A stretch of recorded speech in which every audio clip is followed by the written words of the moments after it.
Okay, good morning. Hemshech Chaim Beis, Volume 3, at the conclusion, and rebuilding and trying to understand the whole picture of Ayin Beis. So just to sum up, Ayin Beis concluded with the yichud of the two yichudim, the contemplation that the Nefesh Elokiz has in Shema and Baruch Shem, or in Hashem Elokeinu, Hashem Echad, the higher yichud, which is the divine total bittul mitzias, the lower yichud, which is the divine within existence, and then the third level that unites the two, that the lower yichud, that existence is one with God too, because they both come from the original source, two tracks, and in God those tasal and das tachton are one, and that's where he stopped. But if you go back to where Ayin Beis began, that was meant to be, once you have this full contemplation, that brings you to V'ahavtas Hashem Elokecha b'chol levavcha, to a love b'chol levavcha b'shnei yitzurecha, that also the animal soul, once it understands and appreciates this divine unity, and everything is nullified, and the yesh ma'ayin, the distance, and everything we learned about this higher unity, and that's all part of existence itself, is also part of that unity. Also the animal soul is ready to love, loves God. And that in turn brings us back to the example of the Ner Hashem Nishmas Adam, that the Nefesh Elokiz is the psila, as it manifests in the body and the animal soul, the wick. It has now, through this contemplation, has caused the shemen, the wisdom of the animal soul, to be now, instead of focusing on its own needs and physical reality and physical existence, it's now feeding and fueling the wick. It's nimshach achra psila, as he calls it, being drawn, following the wick, the divine soul, and that in turn is creating a light. Ohr, the third aspect of an air, the flame it creates. What flame is it? The passion and the love of God and the light of God. So the Rabbi Rashab never went back to that because he stopped by the yichud. But that's, and where do we see this? When we go to Torah Ohr, the Maimer Mika Hashem Elokeinu, Magbihi l'sheves, Mashpili lira shemayim v'aretz. That's the whole theme. So you understand that the Rabbi Rashab clearly bringing them from this Maimer, that's where he would lead it back to. That's what we're rebuilding. We're building that picture of by looking at the sources. So we learned the first Maimer in Torah Ohr, pages 38. It started, page 38, yes, 38b through 39a. And we finished the Maimer. Last thing we learned was the conclusion, how this fits into the word Magbihi l'sheves. So he expressed Magbihi is the elevation of the Yud, which is done through Hashem al yidei Yud. So Magbihi is beginning to say Yud Shebahei Lamai which is through mitzvah. That's what a mitzvah does. And l'sheves is that it does it in a way that manifests the divine within existence. L'sheves, that he resides and is dwelling within us.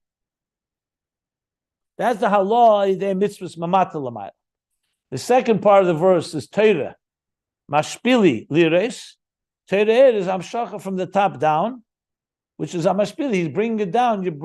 Drawing it downward. Lires b'shamayim v'aretz. Shamayim v'aretz is Torah shebiksav, Torah shebal peh, and lires is also emamay lamata, to see, experience it the way it is above. That's how it is below. And then the third part of this triangle is the neshama.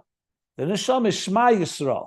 Not Riyah, but Shmiya, which implies that it's also more Mamata Lamayla. It doesn't use those words, but we'll discuss that as we learn more. We'll learn more about that. So Torah is Mamayla Lamata, Mitzvah is Mamata Lamayla. The Neshama plays, obviously, the role, like he said, prefaces all of this, because before you get to V'hoya Dvarim Ha'ela, Asher Nechim Mitzavcha Mitzvahs, you start with Shema and V'ahavta, that brings the animal soul to love God. The mitzvah elevates it even further, to transforms it all the way into Torah Ohr, which is the highest level, experiencing the divine as it is in its pure form above. which, if you think about it, is somewhat like the higher level of yichud. But he doesn't get into, is it the second yichud, yichud ilah, is it the combination of both yichudim? That the Mittler Rebbe is going to address. Right now, we just know that Torah is definitely a high level because it's not the divine within existence, because Torah is Amshachim Amayil Lamata. So you could say it's like Das Elyon. Or is it even higher than that? We'll talk about that as we continue this learning. Just pointing out that it's not all the details have been yet accounted for. As I said, as we learn this, we're going to see how all the pieces in Ayin Beis become the things that Alter Rebbe Rashab never ended up answering, but will become clear as we continue learning. So I just want to add one more thing that I was looking in the Tzemach Tzedek has a gloss on this Maimer Torah Ohr. A lot of interesting things there that I would bring in, but I want to bring one specifically. When he said it was something that was bothering me, and I see there Tzemach Tzedek addresses it. When he said by the neshama, the three things, the wick, the oil, fuel, and the fire flame, was clear what that is. The wick is the divine soul as it manifests in the body and animal soul. The shem is the chochma of the nefesh habamis. That's directed and it becomes a fuel. And the fire is the fire of God, the love of God, the light, the divine light.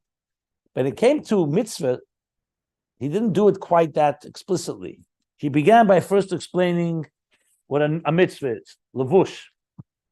Then he came back and said what Torah is, Ohr. And then he said that the Torah is nechaz, is channeled, is grasped through the mitzvahs. And that's when he said that the mitzvah is like a psila, the wick, which makes sense because I should point out that Tzemach Tzedek makes it clear, psila, that's why it's a levush. Remember we said that mitzvahs are levushim. A psila is like a garment because it's like, whether it's cotton, whatever it is, it's like a keli. So it's more like a levush. That's one point. But then he didn't really say, so what about the other two aspects of the ner? What about the oil? So what he did say was that the oil would be the mitzvah manifests in the physical reality, including into the animal soul. Like he said, the chochma of the nefesh hasichlis and nefesh hachiyunis, okay, and then turns it into Torah Ohr. And Torah is the Ohr, the light. But the mitzvah itself, is it a light or not a light? And we say ner mitzvah, it seems like even without Torah, the mitzvah is a light. It's only a candle. It's not a light like Hamshachim Amayil Lamata from Torah. So the Tzemach Tzedek, interestingly, says you could say both ways. He says, he says you could either say that the mitzvah is the psila, and it's taking the shemen of the nefesh habamis, but the Ohr is Torah Ohr. Or you could say that the mitzvah has all three, also has an Ohr, but of a candle, the mitzvah. And then there's another step where you go to a completely different level of Ohr of Torah. Ayin Beis seems to be going the second way, that the mitzvah has all three, because if you go back to page 1352, he actually says it explicitly. In 1350 I should start. 1350, the Rebbe Rashab says like this. Let me just read. He says, "B'ner neshama v'ner mitzvah b'kol echad v'echad yesh gimel inyanim." Says that clearly on 1350. That means also ner mitzvah has all three, which seems to be the second way the Tzemach Tzedek is interpreting. I just wanted to point that out. And then later, when he explains at the bottom of 1351 and the top of 1352, he says it clearly that the ner mitzvah has all three elements. There's the wick, is the mitzvah, the rotzna elyon masal b'dorim hagashmim, yeah. Then he says, and that creates the yamini tichapkeni, the embrace that he said, like the levush. He elevates all the gashmis, this telekus. V'atera hu ha'er, who begins er atzmi. He calls it er atzmi, which seems to suggest that the ner mitzvah is not er atzmi, because it's not the Ohr in its pure form as it comes above, that's how it comes below. In a mitzvah, the Ohr is being generated through physical matter. So it's not quite that level of Ohr. That's what it seems like he says here. Just wanted to point all this out. Yeah,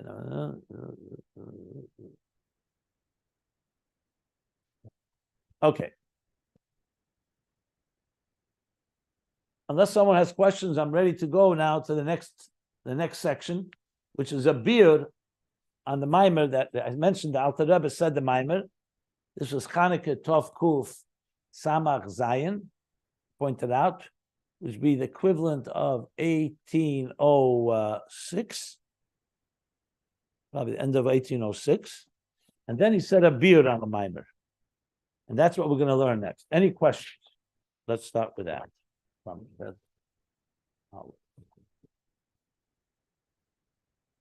Okay, good. Is oil haneshama re'iyo and not shmir? Just 1 second.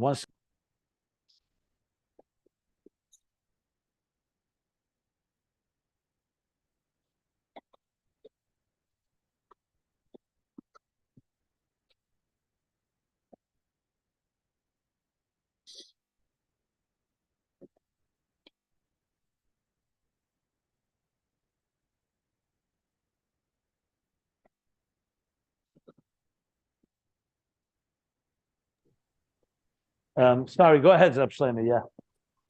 My question is oil haneshama re'iyah and not shmir? It sounds like Eden Neshama here is Shma. The Ner Hashem Nishma Sodom. But that's in earlier levels. Remember, I spoke about that the Neshama ultimately comes to the Osid Love, then it'll be Etzem Er Hariyah, Veinenu Me'ires Kishemesh Kiyareach. But that we'll discuss later. Right now, the Ner Hashem Nishma Sodom says clear, it's Shema Yisrael. It's a form of Shmiya. But that's in its initial levels. Ultimately, the Neshama, remember, we learned the Neshama has two. There's Neshama as it comes down, there's Neshama as in its higher, that's higher than Teda. But Neshama as it's lower than Teda, Teda illuminates the Neshama. So Teda is higher than the Neshama.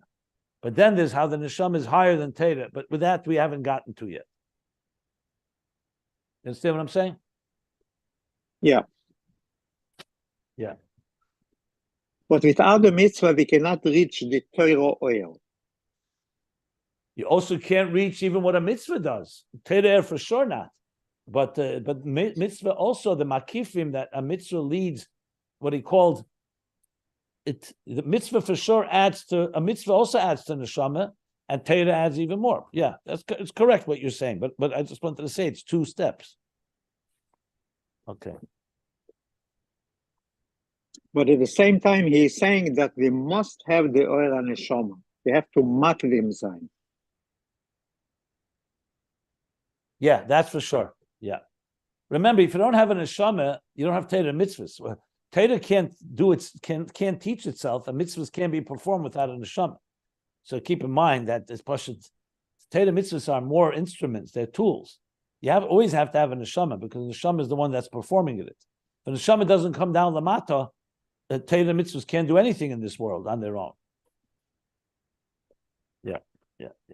Okay, good. Now, if you go back, before I continue, if you go back to Ayin Beis now, if you learn page 1350 through 1352, you'll see it'll come alive because it's really the Torah Ohr with some elaboration of the Rebbe Rashab, also based on the Tzemach Tzedek's editions. I don't think we need to do that. I could let you guys do it yourselves. But I will tell you that if you learn now 1350 through 1352 in Ayin Beis, you see it's all the Torah Ohr, again, with elaboration. I think it's important to mention. At first I was thinking maybe we should do it, but it's going to get too confusing because then there's too many things. I probably would suggest we continue what we're doing now, and maybe once we finish with the Alter Rebbe and then the Mittler Rebbe, we can go back to Ayin Beis and see whatever. But I will definitely explain it as much as I can, even if we don't learn it inside. I hope you're following what I just said. Okay.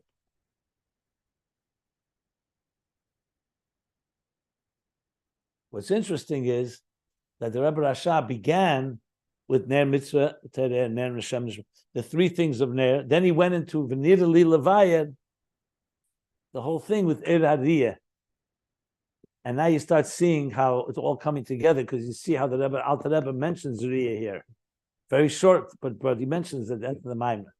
So I will definitely elaborate more, but I'm just pointing out the pieces. If you're halting cup and following, there's a lot of little, many little jigsaw pieces of this puzzle. Okay. And then he goes back to it in Ein Beis. He goes back to it on page. Very interesting. Okay. Goes back to it on page. Just want to see something. Yeah. Page 1463. From 1352 to 1463. Till the end of the Hemshech. So just to lay it out, in Ein Beis, he begins after the many pages, 550 pages about Mamata Lamayla Yichud, which is through Tefillah. Torah is Mamayla Lamata, goes into the issue of Ner Hashem Nishmasadam, Ner Mitzvah Torah, then goes into Eir HaRiyah, and all the levels of Riyah, many pages, and then in 1463 comes back to Ner Hashem Nishmasadam, Ner Mitzvah Torah, and the Shemen, and then goes into how do we understand the Nefesh Abam is being transformed through the Izbarnus of Shema and Baruch Shem in Yichud Ilah, Yichud Tata, and the Chibur of both of them, and that's where the Hemshech ends. When you go to Torah Ohr, you realize how it all comes together now on all these different levels. So the Torah Ohr goes back to Ner Hashem Nishmasadam, Ner Mitzvah Torah Ohr, then Shema, Riyah. Okay. I think we're in control here a bit. Good.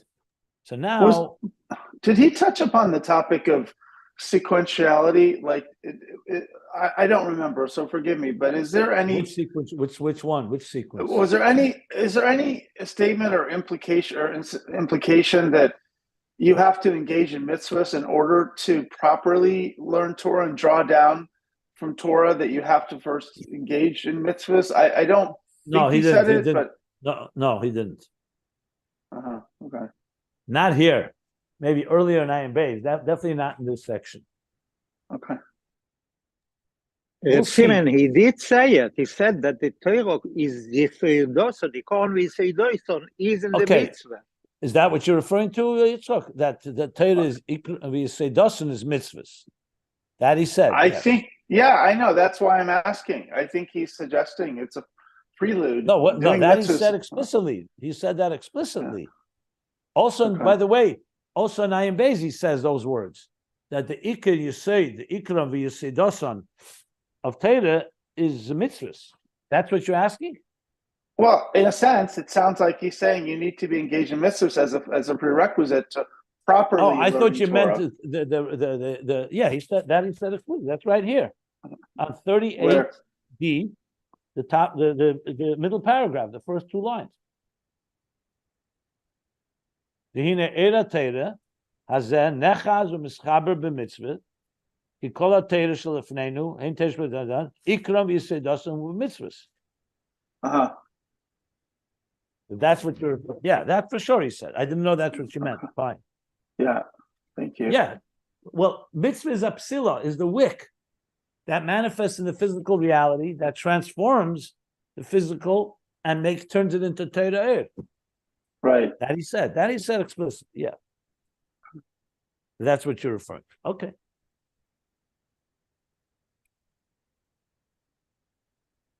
Yeah, I was trying to assess it in that Ner Mitzvah Torah Ohr, if that's two separate contemplations or it's one continuous and contiguous concept. Well, there's Ner Mitzvah, there's Torah Ohr. There's two separate things, and then they have a relationship with each other. Yeah, exactly. Yeah. Okay. By the way, where is that Ikar Torah? Ikar towards the mitzvah. The second line in the middle paragraph on page 39D. Remember, we have these different margins and pages. Is it 76, second column? Yes. And what you posted online? Yes. Yeah. And in Ayin Beis, he says it also on page 1352. He says, Era teira nechas ba'psila she'ena mitzvahs, ki ikram v'seidosin hu b'mitzvahs. That's in Ayin Beis. Okay. Thank you. Okay. Introduction now. Now comes a biur, which seems that Alter Rebbe, that same Shabbos Chanukah, Tovkuf Samach Zayin, which is 1806, said a biur on the previous Maimon. So we're going to learn the biur now. And the biur, as usual, the Alter Rebbe unpacks and develops some of the ideas more of what he learned, of what we learned in the first Maimon. So the game plan is this: to learn the biur, and then we move to the Mittler Rebbe's Maimon. Then, all the while, we'll connect it to Ayin Beis as we develop the picture. And then, of course, when we finish, we'll go back to Ayin Beis and try to see what we know from all that we've learned. That's my plan. Okay. So the Rebbe, so we learn inside. So the first column on page 30, Lamed Tes Aleph. First column, pages can be found at ayinbeis.com. So it says, Bir alanal. An explanation on what we learned earlier. Lahavin bir advarim al posek hamagbihi l'sheves. Start to understand the explanation of these ideas on the posek hamagbihi l'sheves, which means on the previous mimer. In a tzarich lahagdim shnei hagdamas. We have to preface two introductions. Alter Rebbe is going to preface two introductions. Ha'echad. Now you may be familiar with some of these ideas because then Ayin Beis, he quotes them. And I'll point that out in a moment. Where? It says, Echad mashakosav apardes. First thing is what it says in the Pardes.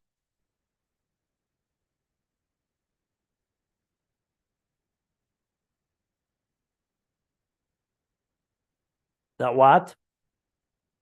Hatam shemekol advarim nucha lohetzi shemen. Now you may remember this from page 1463 in Ayin Beis. It's coming from this Torah Ohr. That from everything you can draw out oil. You know, today we know there's oil of, how many different types of oil are there? Everything produces oil.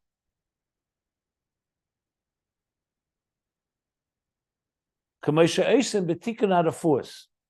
Pardes says, like they do, like pharmacologists do this when they prepare different medicines. So part of it is taking the oil out of particular ingredients, particular items, and they use that for healing.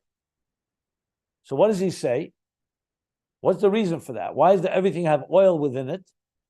The reason for that is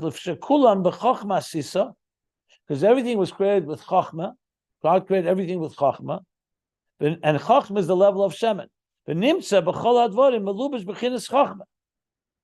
So therefore, we find from that there's Chochma that exists in everything. B'chinas Chochma manifests in everything. Zehu b'chinas HaShemen, shu b'chinas Chochma. That's why there's oil in everything, because the oil is the level of Chochma within everything. K'mesha kosa b'zoyar, the yayin hu bina, the Zohar says wine is the level of bina, v'shemen Chochma, and oil is the level of Chochma. So obviously, Chochma and bina are spiritual entities, but the properties of wine and the properties of oil are based on their spiritual counterpart, which is respectively Chochma, Bina, Chochma. So Chochma is Shemen. Ulechein ksiv, Isha Chochma mitakua. So we know this is, I believe, actually in the Haftarah that we read. Was it yesterday? Yeah, right?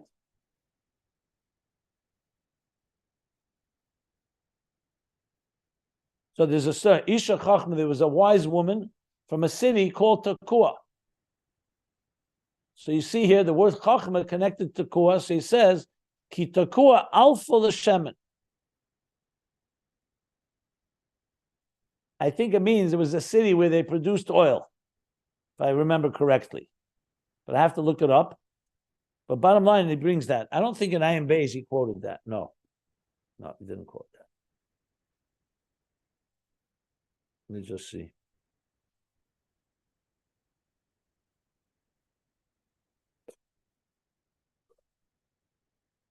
But yeah.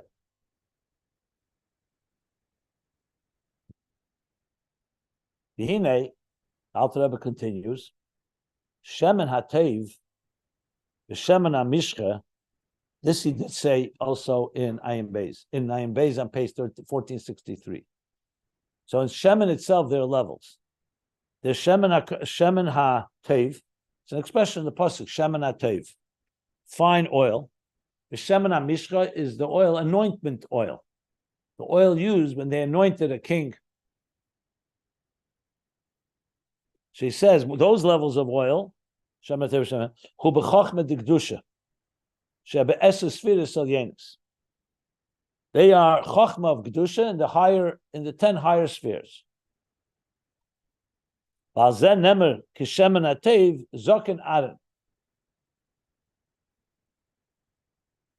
Zoken Aaron, the beard of Aaron, was like Kishemen Atev, like fine oil, sorry. U'kamesha kosa b'zeir vayikra u'parsha emer. Like he says in Zeir, vayikra, and also parsha emer. Aval shar kol hashmanim, all the other shmanim, all the other oils, heim benega. Remember, klipas nega, not kedusha. Those oils are sanctified oils. But then there's oil, regular natural oil that we use. We use for cooking, we use for eating, whatever it may be. So nega is from nega. Doesn't have any particular holy. It's nega is klipas nega, which means a radiant klippa. So it's already a klippa that's covering it, but it's still translucent. Ubenega hu b'chinas chochma shebeseichel anushi. And what level is that shemen? We said shemen is chochma. That's why there's shemen in everything. But now we're not talking about shemen of kedusha. We're talking about shechen nega. There is the level of chochma shebeseichel anushi. So he's explaining with this what we learned earlier. Remember, he spoke about the chochma of the nefesh halikis. That's the kedusha. The mind of the nefesh halikis thinks only about God. Said it explicitly. Is the chochma of the nefesh habamis.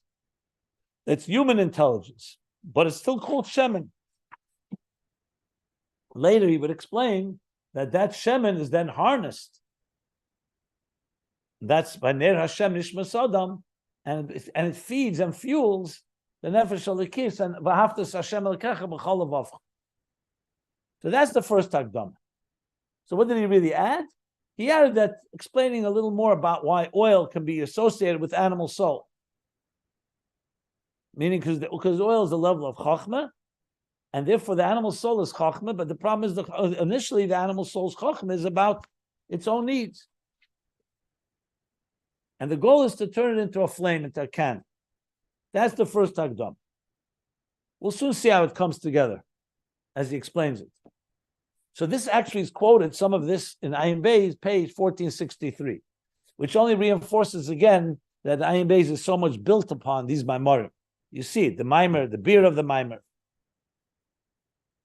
a matter of fact, some of Ayin Beis takes from the Haggav, that some Tzedek on the Maimer of Torah Ohr, because there's more details. If you may remember, he spoke about Zayis and Shemen, that when you eat an olive, you forget, oil makes you remember. That's what Tzemach Tzedek explaining the Torah Ohr. I'm not going to go into that right now. It's not so important. Okay, so that's the first thing about the first Hakdama. Any questions? I think it's pretty straightforward. Okay.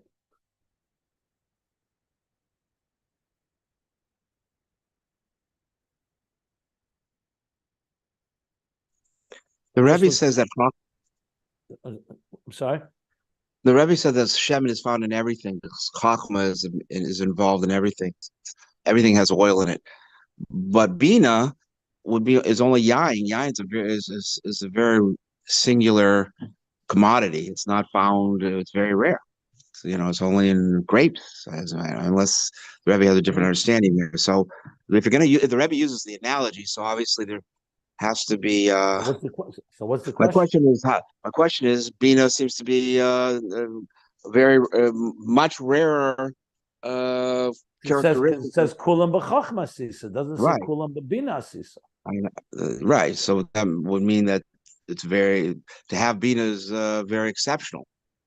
Is that what it's saying? Because No, it's not. That's not what his point is here. His point is the other side, that there's shemen in everything because there's chochma in everything. He's not really talking about Bina. Bina is just as an aside. He's mentioning Bina, that Bina is the level of Yain. He's not coming to focus that there's not Bina in everything. But there's shemen in everything, and there's chochma in everything. That's all he's coming to say.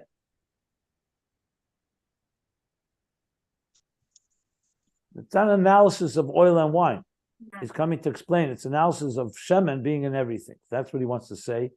Even the shemen in the seichel anushi of the animal soul. That's all that he's saying.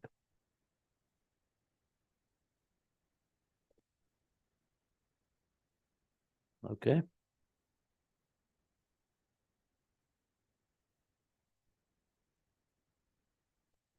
V'agdama hashenis. Now comes the second introduction. Hu pirish mashakosa v'teira er. An explanation of what the verse says v'teira er. Remember we said ner mitzvah, v'teira er. So, what we did learn so far is that Torah Ohr is hamshacha of Ein Sof from above to below, no change. The way it is l'mayla k'moy keinu l'mata. That was the lashon that he used. L'mata k'moy l'mayla. He's going to explain this further, what that means. And then he's going to bring it all together. Kihine Pirish Ein Sofu. When we say the level of Ein Sof, what is the meaning of it? Hu Malchus the Ein Sof Sheba. Specifically, it's referring to the level of Malchus of Ein Sof. Sheba Kol HaTzimtzum. Pirish Ein Sof Hu Malchus, that's it. Sheba Kol HaTzimtzum.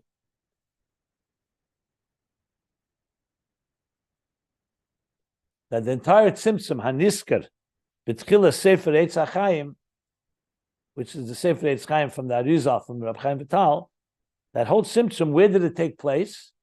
In Malchus of Ein Sof. Shenasa b'chinas Tzimtzum ba'er liyas nasa mokim ponei v'cholol.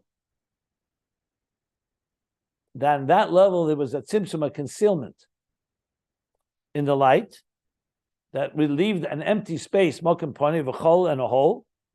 Shakolu be'ein sof ba'er dafke.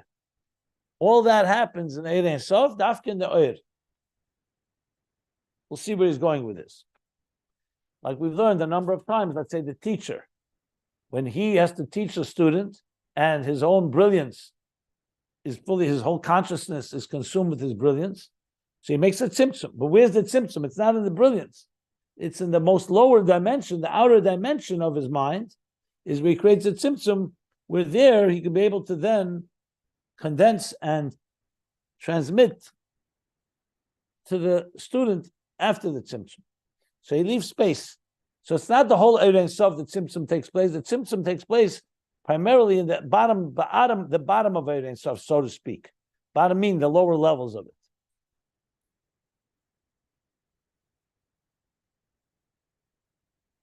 But the tzimtzum has no effect on Mahus ve'etzem. Like we learned also in Ein Beis about that, and close to that. The tzimtzum doesn't affect the teacher in his core. It affects his gilui, his manifestation, his expression, what he's focusing on. But he's not changed in any way. The Mahus ve'etzem of most of Atzmusei, Chas v'Shalom, tzimtzum does not happen there. And what's the intention? Why is there a tzimtzum in the first place? The intention of this tzimtzum is kedei she'achakach, in order The Tzimtzum's purpose is not just to conceal. It's in order to allow an independent consciousness to emerge, a human being, the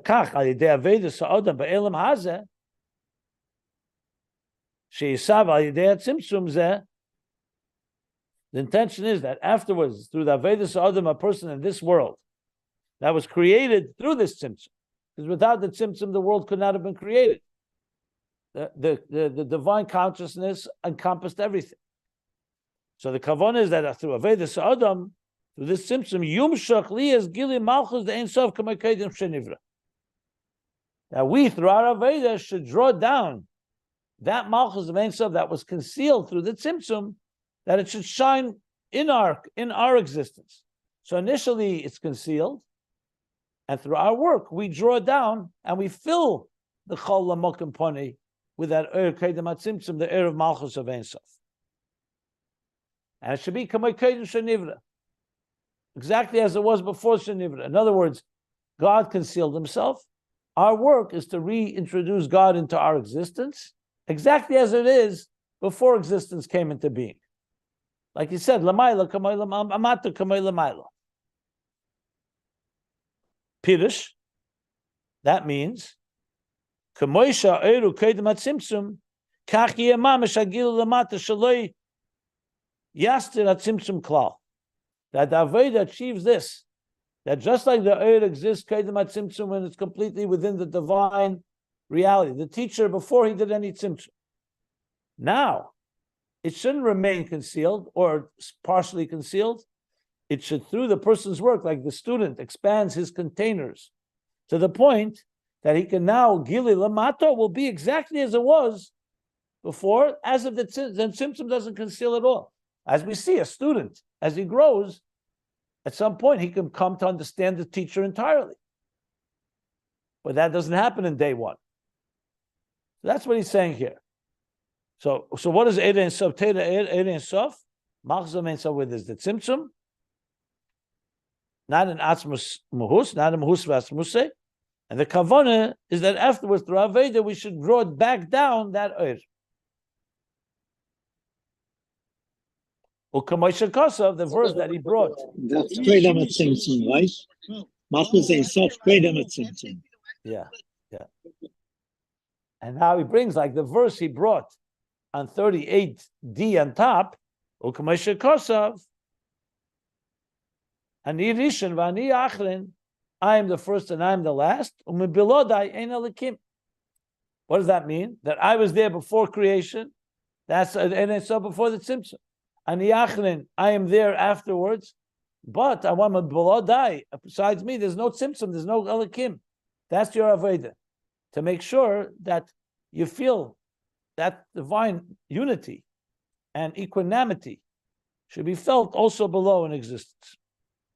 Pirush, he says, Ani Rishon Rishenu Kamoisha Yakoidem HaTzimtzum. Ani Rishon means the way Yevishter Lakus was before the Tzimtzum. V'ani Achrin Hainu Kamoisha Kosav, and I am in the last. That's like it says, V'nizgav Hashem Levadai. That Hashem alone is exalted above everything. That means even after existence, he remains Ani. Or mebilodai, and the middle phrase, and then the last part of the phrase, mebilodai, hainu be'emtsoyis shenasa bechinas hatzimtzum v'hester, which means be'emtsoyis, in middle, between the Rishon and Achron, that came the tzimtzum, which is Elikim, yegamkein ein lonu melech ela ota, that there too we should feel there's no king but him.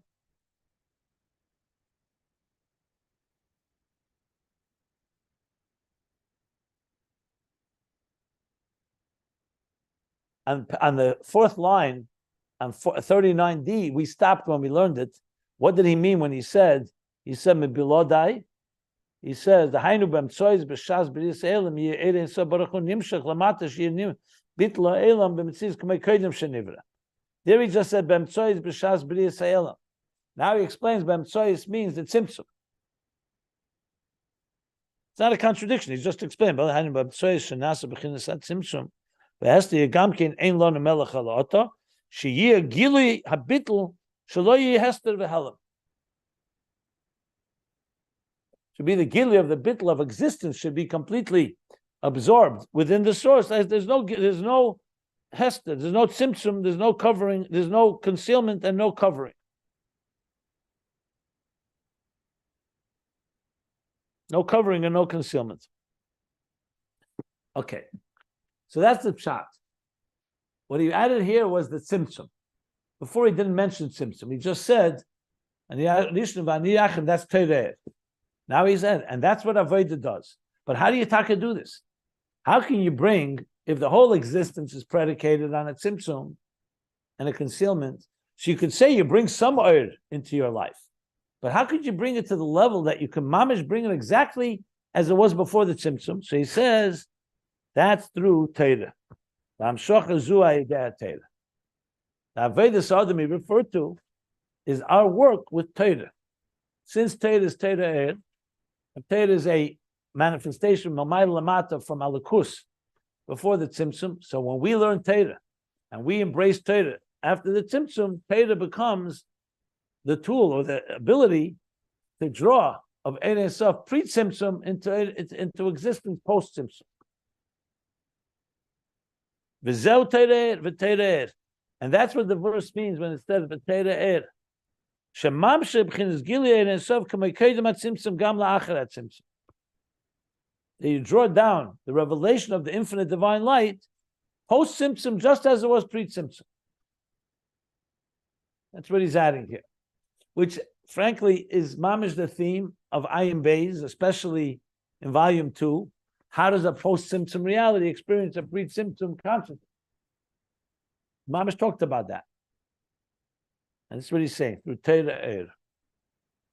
There the answer was through transforming the Tzimtzum. It's not a contradiction, because you need both. You need to transform the Tzimtzum, but Torah is helping you experience the divine as it is. No, Torah is giving us a snapshot, a picture of godliness pre-Tzimtzum. And that's why when we connect the Torah through our Veda, we draw that down.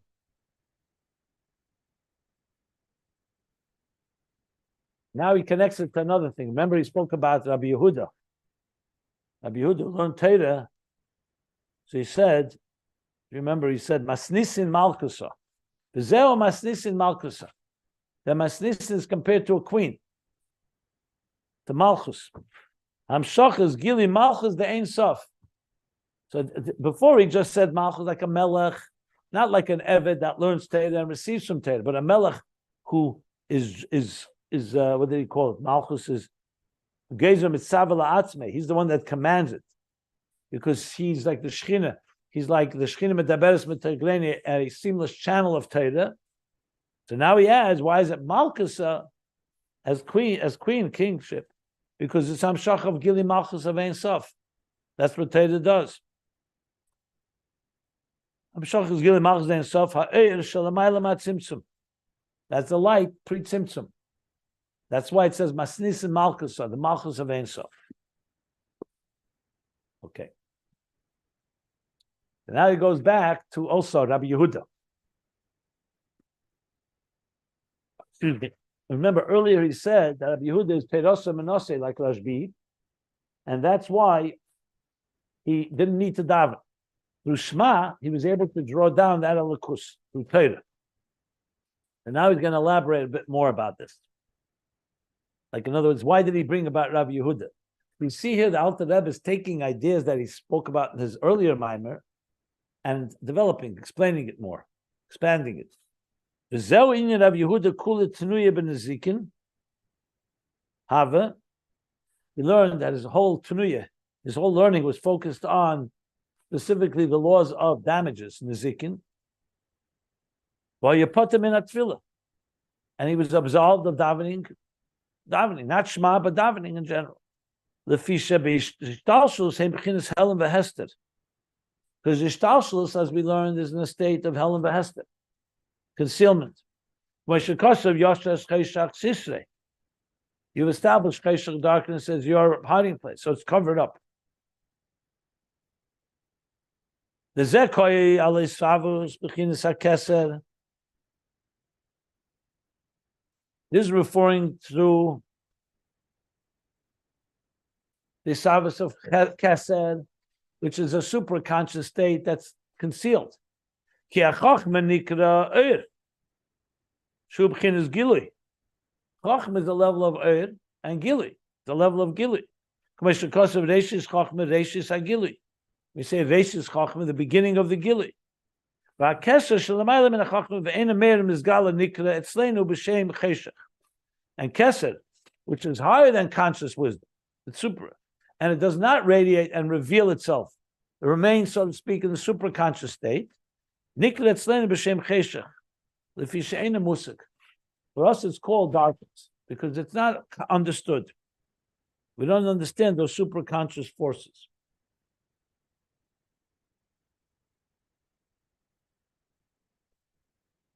Excuse me.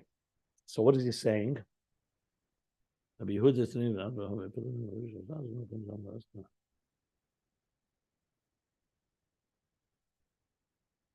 now he's adding that Kesser is a level of Chochma, of Cheshach. Chochma is Gilui. Parsha Bereshis. So look in the Zeir Parsha Bereshis. Daf Lamed Beis Amud Aleph. Vayim Asher Kosev al Posel Shcher Ani. The Inyan Shatera Nitna Esh Shcher al Gabe Esh Levena. So he's referring us to some other sources that talk about this subject. Where he talks about the Torah was given like a black fire on top of a white fire. You have to look it up. I'm not sure what he's saying here. Come on.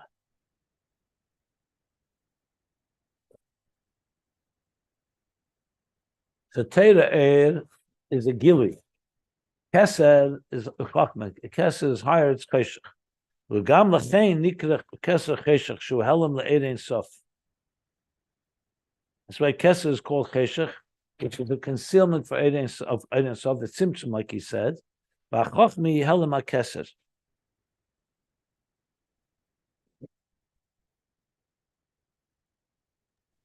Can I answer a question? Just a second, one second. Let me just finish this sentence, which is confusing.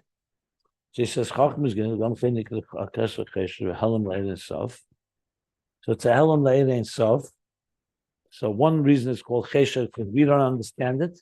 There's another reason that Kesed is called Cheshach is because it's a Helam Le'erein Sof. It's a concealment on Erein Sof. And Chochma in turn is a Helam on Kesed, because it's lower. She'eina meir ki ima idea Chochma, because Kesed only shines through Chochma. Nimsa Chochma ma'ila master ala Kesed. So with this, from this we derive that Chochma conceals on Kesed. Okay, this needs explanation, plenty of explanation. I have to think this through. But go ahead. What's your question? Well, this is what. Well, my question comes to try to untangle this. Which So wait, because he's not finished. I would read the whole thing before we untangle it. He has. Okay, well, I had this question. I had a question. I had the same question even before he said this. When he says that Chochma is the level of Or Shalifnei Tzimtzum. I think he said that. Or he did not say that. He did not say that. No. He said Chochma is. No, I'm sorry. I meant Torah. I'm sorry. I misspoke. I think he said Torah is the Or Shalifnei Tzimtzum. Or Ein Sof Shalifnei Tzimtzum. Correct. He said that Or is through Torah we brought down the Or before the Tzimtzum into after the Tzimtzum. That's what he said. Right. So my question is, Or Shalifnei Tzimtzum, is he referring to that the Or above Ak or the Or of Atzilus? Or I mean, what specific level is he Ak and referring to? Atzilus are after the Tzimtzum. Well, but they're different. I know. So it's either above Atzilus or it's above Ak. Or No, it's he above says both. Torah's drawing before the Tzimtzum is higher than Ak and higher than Atzilus. Okay, there it is. So maybe he's saying that the Helam in Kesser is below the Tzimtzum. Kesser doesn't necessarily. We're going to learn it inside. Why? No need to guess. We're going to learn it. But is it correct? I don't know. Kesser are below. We're literally middle of a paragraph Okay. on this. All right. I'm just trying to help. I'm trying to understand it myself. I would learn it inside, and let's see where he's going with it. Before I can't answer that until I see where he's going with this. I see. Okay, no problem. Thank you. So far, what he said is Ishtalshlus is Helen Hester, and he's now saying that goes on the level of Kesser. Chochma is Eir Gili. Kesser is not understood; it's higher than Gili. Kesser is also a concealment on Eir Ein Sof, and Chochma is a concealment of Kesser.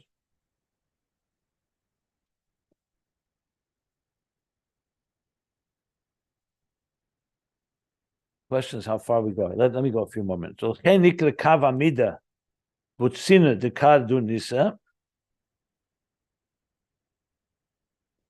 And that's why the kav amida, the measuring line that measures the flow of oil, is called butzina de kardanisa. Essentially means kardanisa. He means like a dark spark, a dark fire. Meloshen chiti de kardanesa. She'in kadrus b'shachrus. So he's referring to, there's a lot of reasons why it's called kardanisa. One of them is because it's a flame, but it's a dark flame. In the kadrus v'shachris, kadrus shachris is darkness, a dark state. Lefisha tzarech liyas midah v'gvul, because the whole kav midah is meant to create measure.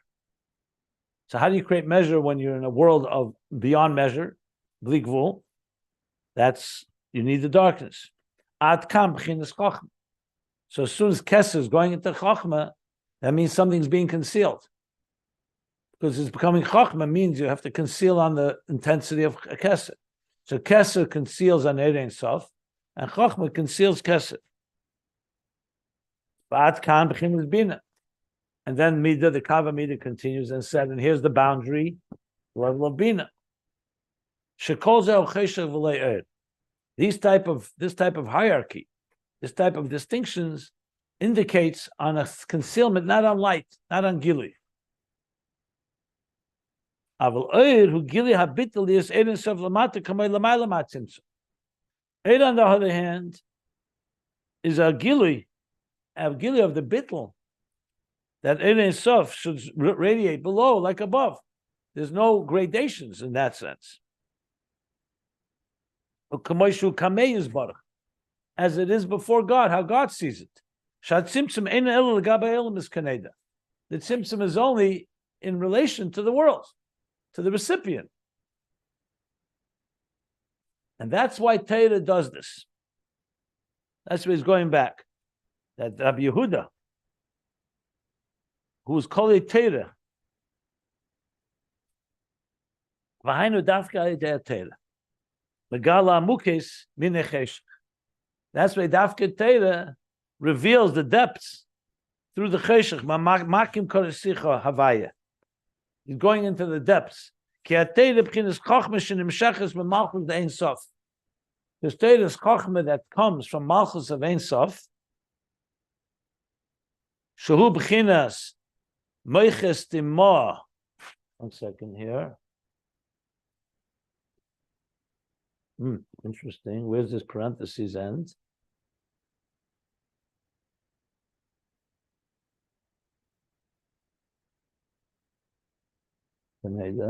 Oh, on the top of the next page. At the top of the next page. The next page. Okay. She says, "Shehi b'chinas meiches timah da'atika," because Chochma is meiches timah, the concealed wisdom of Atik. Sheb'chinas keser v'Atik nikra malchus de Ein Sof. And Keser and Atik are called Malchus of Ein Sof. Malchus da'ak nasa Keser Latzilus. As we know, from Malchus of Ak becomes Keser Latzilus. So therefore, similarly, Malchus of Ein Sof becomes Chochma, from Malchus of Ein Sof is Chochma Malchus of Ein Sof that becomes the Keser of the lower levels. Yes, Keser Atik Malchus de Ein Sof. And there resides, or dwells infinite divine light, b'bchinas leisha nisi mamish, the level of leisha nisi, she'ein sham helen v'hester klal. So it defies, is beyond any form of concealment or covering. Komesha kosev yehi oir, says v'yemel kim yehi oir, there should be like zu chochma. That's the level of chochma. V'akesa nikra avir. Chesed is called avir, which is more concealed than oir. Rav Yehuda, Shaya Adam Gadol Ma'id. Rav Yehuda, who was a great man, a very great man. He was able to draw down this higher state of annulment or nullification. Because he himself was completely bottled. Krishma. In Krishma, mina Krishma lo yoyepoter rak minat tefillah, like we learned earlier. Because from Krishma he was not absolved. So the Krishma caused this type of bitl within him.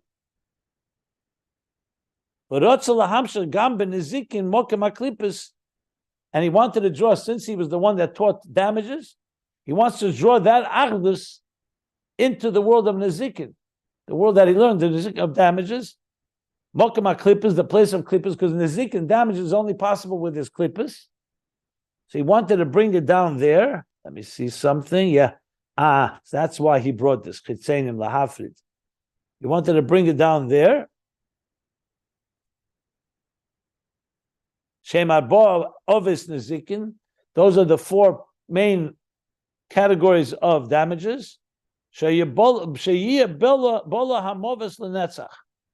That death should completely be swallowed up forever, should be disappear. So he's eliminating damages. Like it'll be in the future during Tchis HaMesim, sheyichyu ha'atzomes, that the bones will be resurrected.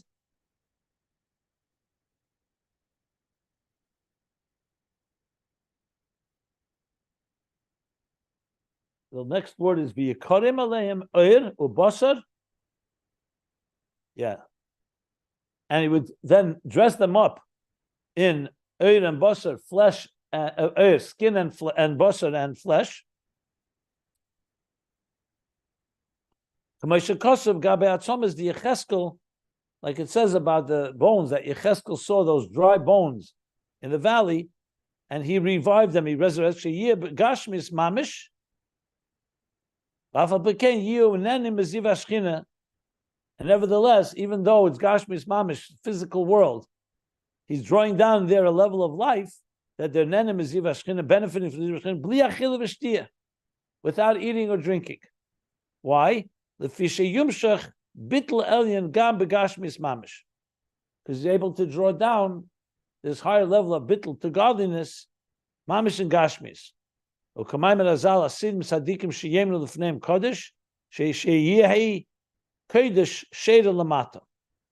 law says tzaddikim will say kodesh, they'll bring this level of kedusha of havdalah that's beyond into existence.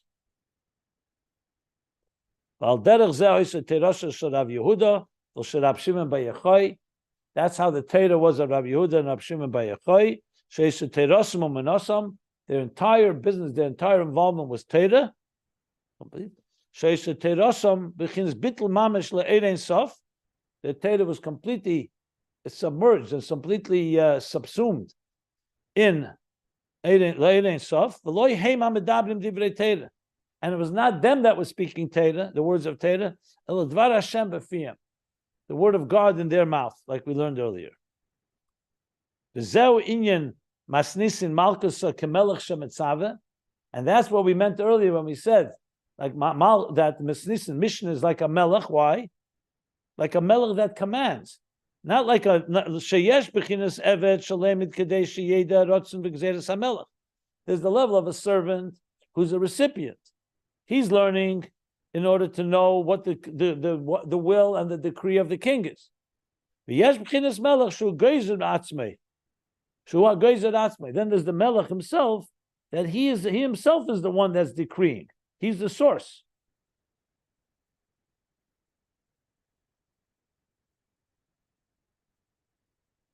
a gezer atzme, which is different. Before he said a gezer le atzme, now he says a gezer atzme. Ulechein. I'm just going to go till the brackets. Ulechein b'Moshe Rabbeinu olav hashalom nemar. By Moshe it says by he b'shurin melech. Nimtza, because he was a melech with the Shechina medaberes, the Shechina spoke through him. Nimtza hayetze magdoma zu hashniya. So what do we derive from this second introduction that he gave about Torah Ohr? Pirush b'Torah Ohr hu sha'idei esek haTorah b'bitl. That the meaning of Torah Ohr is that by learning Torah with bitl, complete self-nullification, mamshichim b'chinas ein sof mamish alamayla mat-tzimtzum, you draw down ein sof mamish from pre-Tzimtzum, she'eh bezgal lamata b'asiyah, shall be revealed here below, just like above. Kamoi shahoya Rabbi Yehuda Tenuya ben Ezekin lahafich hashecha tafkel nahera. Like Rabbi Yehuda, who was below, who was learning Nezikin. Nezikin is only down below, but he doesn't have that tefillah, but he's bringing mamshich the achdus of Shema all the way to transform the darkness into light. That's what this Akdama added. This was not said earlier. Earlier he just spoke about Torah Ohr and he brought Rabbi Yehuda, but there, remember, we left the question, why is he talking about Nezikin? Why? Who cares that now he's explaining why. Because you want to say that through Torah, he's mamshich even in a world below, as the Ohr is above Pre-Tzimtzum. Okay. As far as what he said about Keser, what he's basically saying is that Nishtalshlus, it's a state of darkness. Even Keser is a state of darkness compared to Ohr Ein Sof before the Tzimtzum. Chochma is a state of darkness compared to Keser, like he said. But Ohr, and which comes through Torah Ohr, there you're able to go mamakim. Like he said, Megala Amukis, you're able to go deeper into Ohr Lifnei Tzimtzum and draw the before the Tzimtzum into after the Tzimtzum. That's what he basically said. Yeah.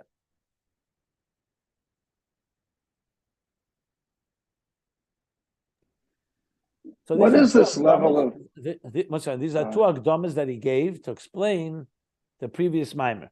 In the next brackets, which I believe comes from the Tzemach Tzedek, he's going to explain what these introductions really add. What do we learn here? Besides, there are details that he definitely explained, like this whole thing with Torah Ohr. Now we know we're talking about Erein Sof Lifnei Tzimtzum. It also helps us understand Ayin Beis better, because you bring the Yichura before the Tzimtzum into after the Tzimtzum. But we're going to see more details when we learn the brackets. But I'm going to stop here before this bracket. And any questions? Yeah. What is this level of Malchus, the Or Ein Sof, Ha'or Shalamayla Min Tzimtzum? Is that Malchus the Klalis? And more specifically, what is that Malchus? Is it above Ak? And what is it? Tachtin Shalabore? I know we're not supposed to get too technical here, but this is kind of, at least for me, some newer language. Maybe I haven't heard it in a while, but I'm trying to understand the source of this light. Yeah. The exact source, very specifically. Okay. We did learn it earlier. I'll just refresh. All Ishtalshlus begins after the Tzimtzum. Because without a Tzimtzum, like he said, or like we discussed, there's no room for existence. No room for any independent consciousness. So we have a Tzimtzum, the Eitz Chaim speaks. Ohr Ein Sof before the Tzimtzum is pure divine, seamless divine consciousness. There's no room and place for anything else. Then there's a Tzimtzum, the Shimu, and then a Kav Amida, a stream of light, and then is created Ak, and the whole Seder Shtalshlus, Ak, Akudim, Nekudim, Vrudim, Toyu, Tikkun, Bria, Yitzir Asiya, Tzilus, Bria, Yitzir Asiya. Good, that's that. In Kabbalah, they don't talk much about before the Erein Sof, before the Tzimtzum, except in a few expressions.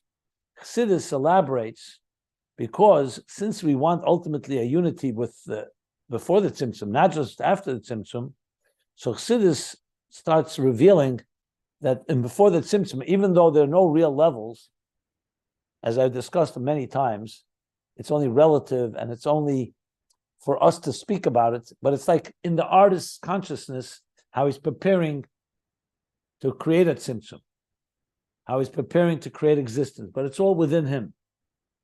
So generally speaking, we call that the level of Atzilus the Klolus in macrocosm. Because just like Atzilus the Protis after the Tzimtzum is a world of Elokus, and Bria begins, and creation begins in Bria, in a macrocosmic level, Atzilus the Klolus is the Eir Ein Sof Lifnei Tzimtzum. Then Ak would then be called Bria the Klolus. Bria in macrocosm. Okay. Atzilus the Klolus has also 10 spheres, but not actual 10 spheres. We learned they're only conceptual, they're names. They're called the 10 hidden spheres. So we remember, we talked about, there's a level before God even, he didn't even, he himself is not even conscious of his desire. Then he has a desire to create. All within himself. He didn't create yet. A desire to create. That desire in turn forms that conceptual level called Atzilus the Klolus, which consists of 10 hidden spheres. He's envisioning the spheres. He didn't create them yet. Those spheres is Chochma, and there's Malchus of Ein Sof, would be the Malchus of the 10 hidden spheres. That's called Tachteina Shebe Ein Sof. So we don't mean Tachten as in a physical level, it's conceptual. It means the teacher, as he's envisioning what he's going to teach, the lowest level that he's envisioning is Malchus, that's where the Tzimtzum will take place. And in turn, from there will come the Kav, and the top of the Kav will be like the Kesed of Ak of the next level. That's a general picture of how it works. So the very last level of the Eberster before he emanates and does the Tzimtzum is called Malchus Ein Sof, the Ein Sof. Yeah. Yeah, got it. Thank you. But it's very conceptual and very abstract. Remember, you can't compare it to Malchus, let's say, of Atzilus to Bria. Of course, There, of course. it's a real world. It's a spiritual More world. tangible. Here it's more. Yeah. So that's the qualification. But essentially, it's repeating itself like a hologram throughout Ishtalshlus. But I'm far higher abstract levels, right? The Kudim Wudim is Toivu and Tikkun, no? It's not the the Kudim and Vrudim is Toivu and Tikkun, yeah. Yes, that's correct. That's the picture. So what he added here is more details. What do you actually mean, Mamshich? Torah is essentially Ein Sof from Mifnei Tzimtzum and bring it down through Aravoida. It doesn't happen like that. Creation doesn't have that. Creation is before Avoida. Avoida does that aspect. So say the Shtalshlus on its own is not in that level. There's concealments, and that's what the Avoida does of Torah Ohr. If you go back to the previous Maimon, you'll see how this is explaining different ideas that he discussed. But on a deeper level, the brackets that we're going to learn now is really going to bring it all together in the context of Ner, Psila, Shemen, Ohr, and so on. Okay. So in terms of Chassidus applied, how can a regular Joe like me reach that level of Torah study to draw down that kind of light? Everybody in their own way, on their level. Abachol Moedecha. The only that's asked, each of us has it in our own level. Mm-hmm. And when you do a mitzvah, it doesn't have quite that level. Torah, when you're sitting and learning right now, doesn't matter what's happening by me or somebody else. You in some way are drawing some of the Torah God gave you that he instilled himself in that Torah. When you're not learning Torah, you're going with your Seichel Anushi, figuring things out on your own. Torah is giving you, the more you understand it, the more, basically relative to you, it's a Lifnei Tzimtzum experience. Yeah, it's beautiful. Seichel Anushi, engaging that, Seichel Anushi would be Al Achrei Tzimtzum experience. Chochma Achrei Tzimtzum. But by the Seichel Anushi grabbing onto that, that's again part of this transformation, it would seem. Absolutely. And that's where it's going to come together with the Shemen. The Shemen of Chochma, of Klipas Nega, is being transformed into loving God. Exactly. 100%. What you want is all level. But you have to first go level by level. You want to have Ner Hashem Nishma Shadam, that will lead to Ner Mitzvah, that will lead to Torah, and they all become one. That's where the Ayin Beis goes through the lower Yichud, the higher Yichud, the unification of both Yichud. Exactly right. 100%. Beautiful. Got it. Yeah. That's where it's all going, correct. Sorry for the cross-examination. No, look, firstly, I'm happy to talk about anything, but especially if it's in the discussion itself, that's what I'm here for, to explain it as best as possible. Where I'll sometimes push back is if it's something that is a different subject, not really relevant to our discussion. But that was very helpful. Thank you, Rabbi. Sure. It's great stuff. Very good. So I'll stop here. It's on the Lamed test 39b. And yeah, wow. Much to do. Still have more recordings to do. I can't believe how you switch gears from the prior class, 5 minutes later, jumping into this with a massive summary. Man, you must be drinking some really good coffee. I don't drink coffee. How do you like that? Wow, that's even crazier.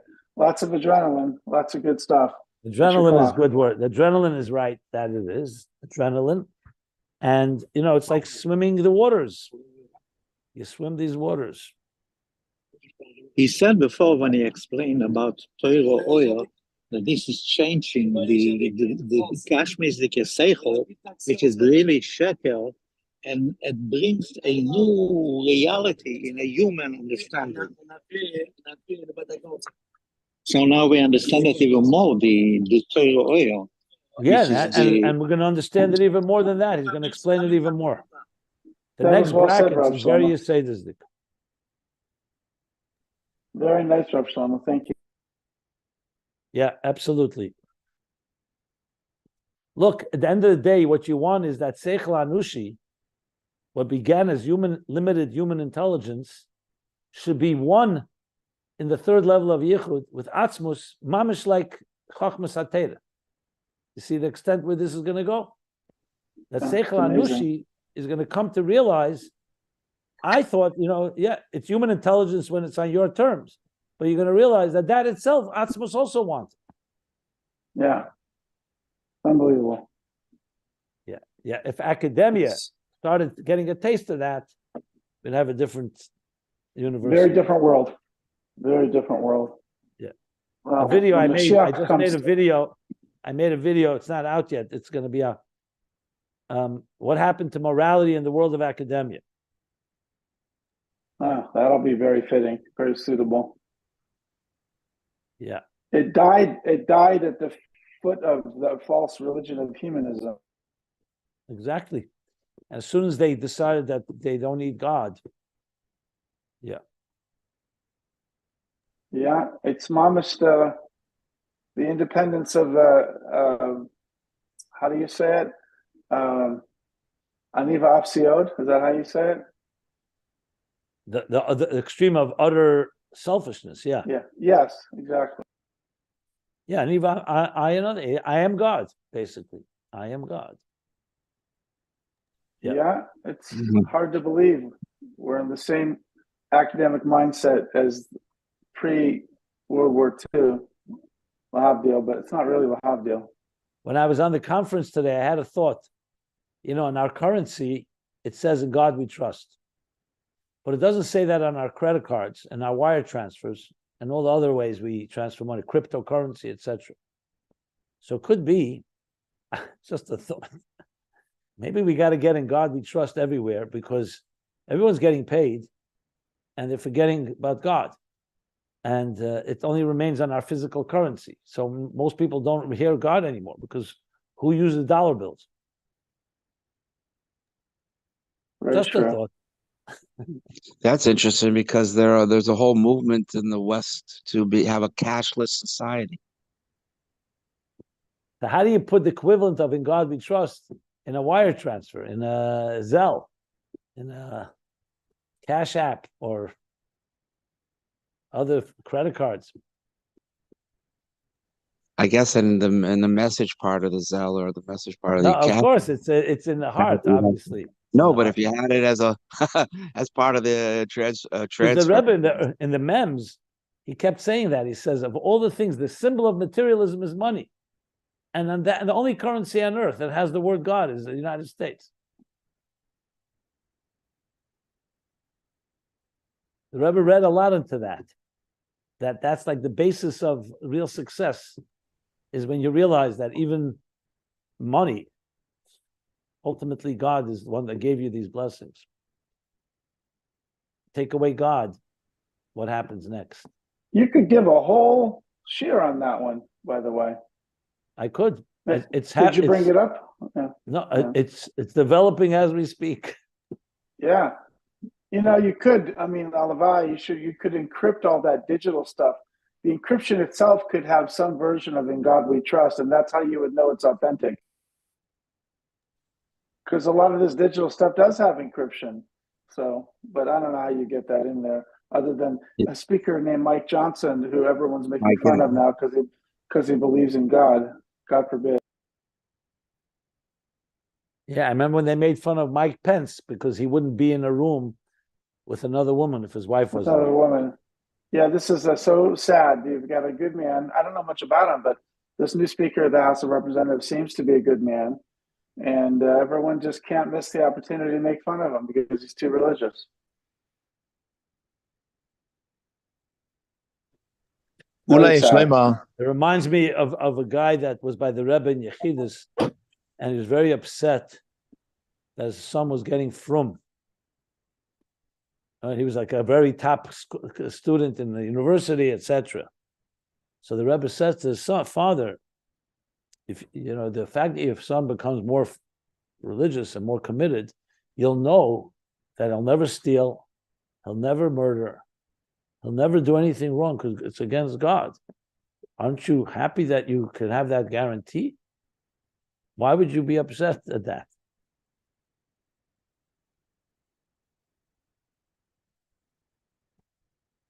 The religion gotten a bad name. Did that shut the father up? No, I'm sure the father thought that religion is not that. He thinks religion is just some type of cult. I don't know what happened at the end. I know the Rebbe said something. By the way, you're still recording, just FYI. No, it's fine. It's fine. I didn't mention names.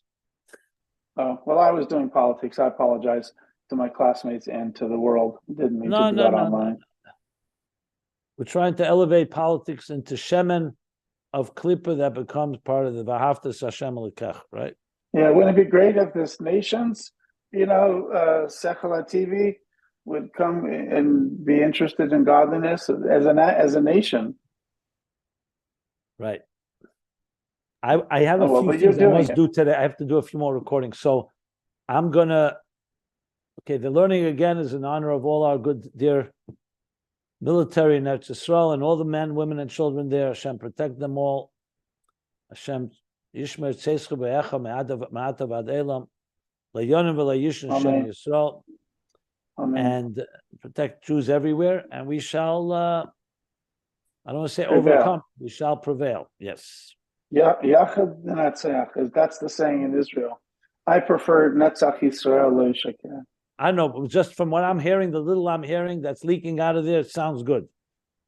Very good. Baruch Hashem. I mean, the military part.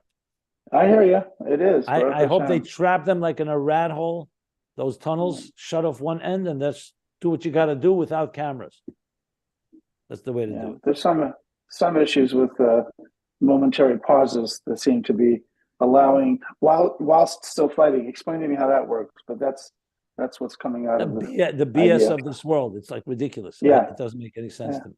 Yeah. I will. We'll let you go. Thank you for all your hard work. You do. Ula, 1 second. Did you see any update, by the way? Any updates of their actual, their progress in that whole? Well, they're right outside that Shifa hospital, and they're already starving the hospital. And they're in touch with the medical staff, and they're trying to get critical patients out. And Hamas is there blocking it, of course, trying to keep the sick people inside the hospital.